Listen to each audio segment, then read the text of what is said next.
Hey everybody, Jeppy here, and today we're ranking every single agent's lore here in Valorant. Of course, this is going to be opinion based of the agents that I believe to add the most amount of lore all the way down to the least amount of lore added to Valorant. So before we even get started with my list, I want you guys to drop your top 3 favorite or best agents you believe to add the most amount to the lore in Valorant in the comments below and see if any of your top 3 add up with my top 3. Okay guys, so the first agent starting us off on our list is going to be the founder of the Valorant Protocol, Brimstone. So guys, Brimstone actually has a ton of lore and contributes a ton to the lore. If you really think about it, all the voicemails that get sent to Brimstone, they kind of go through him, right? So technically, Brim contributes to a lot, if not like half the lore of Valorant at this point. We do know that he has a lifelong friend, Tariq Porter, that he played baseball with him.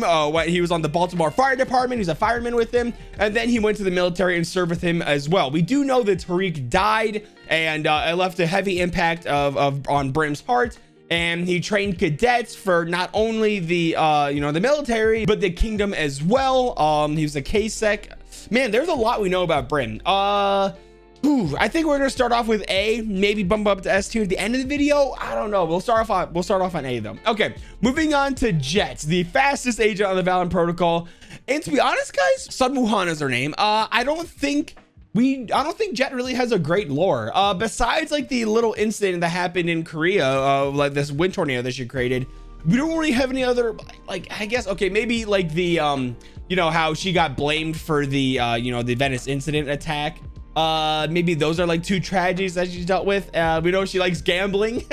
Honestly, guys, I think Jet actually has one of the worst lores in Valorant. We don't know too much about her. Her story hasn't really gone up or down. We know she likes to vandalize property. So, I don't know. We're going to put her in C tier for now. We'll put her in C tier and then see where we got to go from there. But honestly, she might be D. Actually, you know what? Let's put her in D tier. We really don't know much about her. And like, to be honest, the lore isn't really all that interesting. All right, moving on, we have Sova. Seisha, I believe is his name. Coming from the Siberian wastelands of Russia, likely raised by his grandmother. He used to hunt. He loves the cold, the wilderness. Lost his eye for a Valorant Protocol mission. Saved his mere double from killing him. Brimstone trusts him a ton. But personal stuff though. You know what? We do know he likes photography. We do know that thanks to the Twitter Takeover series. But other than that, I don't think he's really had all that much crazy stuff going on. I think we're gonna put him in maybe B tier or C tier. I think I'm gonna put him in C. I'm gonna put him in C. Although he's gonna be top C tier and maybe low B tier. We'll leave him C for now. Okay, so Viper is she's got a lot of crazy stuff going on because she is a crazy woman. Of course, we know that she's been keeping Reina's younger sister Lucia alive. She had a accident with Omen that made him the being he is today. Viper used to be a kingdom scientist working for the kingdom. She was the second in command of the Valorant Protocol for a while until Sage took her place. She's kind of wicked. I think she's really cool. Ooh, I think we're gonna leave Viper. We're gonna put Viper in like a, oh geez, we know she's super lonely. She struggles with that. Let's put her on a low A tier or a B tier. Let's put her on a low A tier, and then we'll kind of transition. Okay, moving on, we have Chamber. I think Chamber is gonna be our first S tier agent of the tier list. And guys, besides like a few agents on the protocol, Chamber has added or had the most significant amount of impacts to the lore. Just think about it. Him and his Omega double are the ones that destroyed the Radion Collider on the Fracture, the Everly Research Facility. And he rescued Brimstone and Viper with his Omega double as well. And who knows what would have happened if no one was there to rescue them. Could they have died? I don't know. Like, we don't know because luckily Chamber rescued him. He recruited Neon because he knew that electricity, a massive amount of electricity was going to be needed to power the teleporter. Chamber's been in a lot of cinematics or like trailers and music videos so far. And I think he's contributed a ton to the protocol. We actually don't know too much about him. We know he was a weapons dealer. He helped build the teleporter that KO came through on Breeze. He lives in France. He lives in an extremely wealthy, lifestyle. Actually, we do know a decent amount about him. Actually, Vincent Fabron. Yeah, I think this is easily S tier. Okay, another agent that goes straight up to S tier is gonna be KO. Wow, we got 2 S tiers really early in the video. I mean, need I say more? Radiant Wars, I mean, just opening up the possibility of whole new different realities as well, and like the paradox that, like, you know how Omega Earth has a Reina, right? Omega Earth has a Reina and a KO, right? So if Omega Earth has a KO and Alpha Earth has a KO, does that mean that Omega Earth's KO also came from a separate Radiant Wars timeline as well, just like our KO? So does that mean that for every KO that ever exists ever in any universe, there is another equal universe where a Radiant Wars happened? So that's all very interesting as well. Of course, we know that the Brimstone in his universe died, and he shares a lot of feelings with our Brimstone, but is realizing that it's not healthy for him because you know, it's not the same person, and Brim doesn't care deeply enough for KO as the Brim did in his universe. And just solely based off of that, I think he goes straight to S tier. All right, so now we have Reina, and Reina is a super interesting one because we don't know a ton of personal things about her. Like off the top of my head, I can't remember her name, but like we know that she ran a sanctuary or runs a sanctuary for at-risk Radiants who are kind of on the target of Kingdom. Of course, we know her little sister, like we said with Viper, is barely being kept alive from Viper, and Reina's having a really hard time collecting enough souls to feed not only herself but you know, Lucia as well. We know that she loves to kill, has no problem with it, and enjoys doing it as well. So she's kind of heartless in that scenario. I don't know where to put her, guys. Do I put her in like an A tier or a B tier? Maybe if we knew more about her personal life. You know what? Let's put her in A tier. Let's put her A tier. Just because I feel like Radiant Wars is always something that could potentially happen. We've seen a few hints with it. So for the potential of her lore to expand with like Radiant Wars and stuff like that, I think we're gonna put her in A. Okay, so now we have Killjoy. Killjoy's name is Clara, I believe, coming from Germany. She was the leader of Kingdom's research and development team at what, like 19 years old, the department. She makes a ton of the gadgets on the protocol. She was smart enough to build the Omega teleporter, which is crucial. But where do we put Killjoy though? She has contributed a ton to the storyline with all the things she's done. That might bring her to A tier. Wow, we are getting like super either lucky or unlucky that the beginning of the video has a ton of like super impactful agents to the story. All right, let's move on to Sage. Guys, I don't think Sage has the best lore, personal lore ever.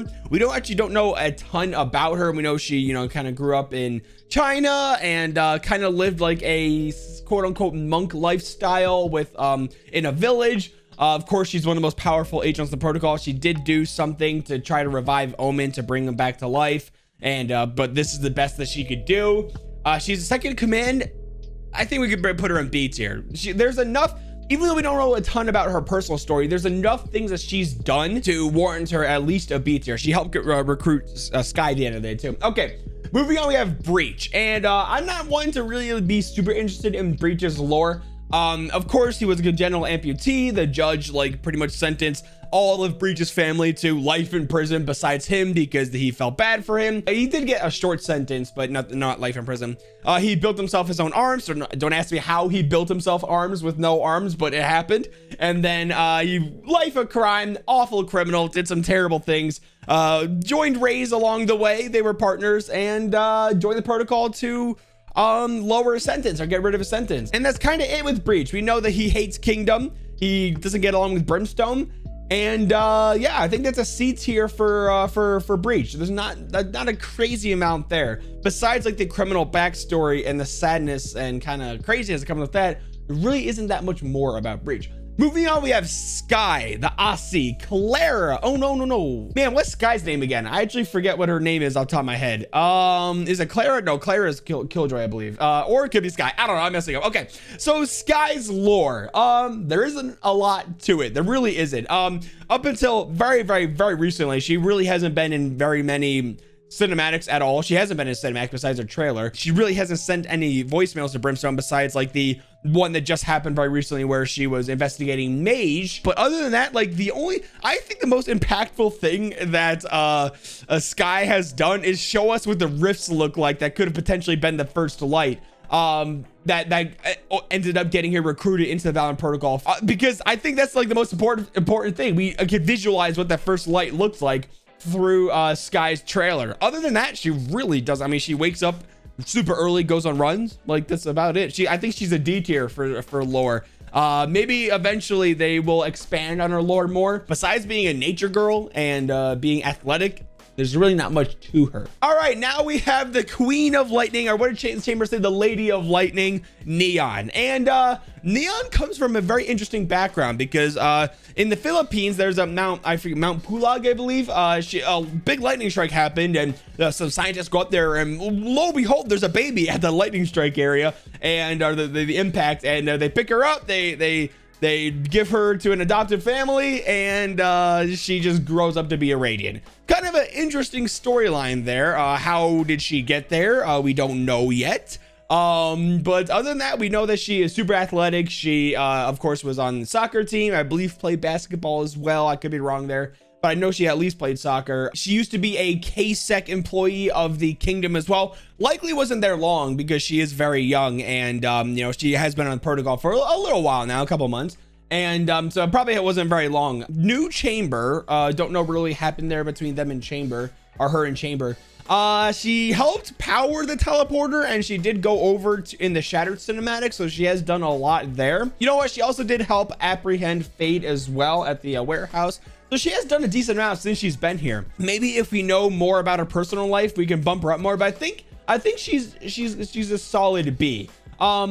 She has done a lot since she has been on the protocol, but I just need to know more about her personal life. We know some of her favorite dishes though, so yeah, I think B is a good spot for Neo. So now we have Yoru, and Yoru goes straight up to S tier for two reasons. One, I like how he comes across as a cocky, arrogant, you know, person who shows that he doesn't care for really doesn't really care for anybody, and like would rather be by himself than really be with anybody. But on the contrary, he spends a lot of his time being a good member to society. In Tokyo, he'll just go out on a night and, you know, ride around, and then he'll just find people, like a gang of people who are like, whether they're beating up, robbing someone, or just bullying a civilian or just a random person, pedestrian, and he'll just go up and just kick 5 or 10 of them away and just like beat them up, and then he just like leaves, and he's like, all right, he's kind of like Batman in that sense, where he just like beats up on bad people to help innocent people. And another reason is of course going to be how his mask was the first hints that Radiant has been on planet Earth, Alpha Earth, way longer than the first light in the year 2039, because his mask is from ancient samurai armor centuries ago that is linked to his ancestry, to Yoru's ancestry, and the kingdom was storing that on Icebox. And of course, while Yoru joined the Valorant Protocol, he already had his mask. It's because he just stole it from the kingdom on the Icebox facility, and found out that his mask has Radiant embedded in it from centuries ago. So that leaves us a question: why has Radiant been on Earth way longer than the kingdom discovered it in the first light?